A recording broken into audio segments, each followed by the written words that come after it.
Hey everyone, welcome back, and this time let me show you how you can respond to a text with emoji on your iPhone. So we're gonna get inside the Messages app like this, and let me just get into the first conversation which I see in here.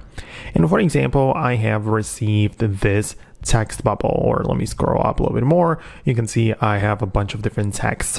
So there are more ways how I can reply with an emoji.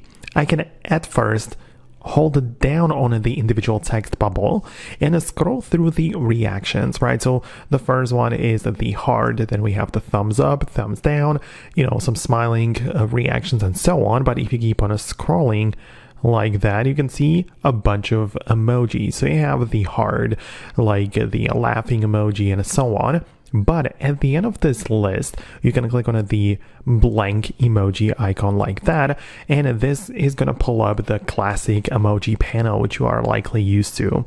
And from those, you can scroll through and find specifically the emoji which you are looking for. Of course, you can even use the search. So for example, I don't know, I'm going to look up some very specific emoji which I want to add as the reaction to that text bubble.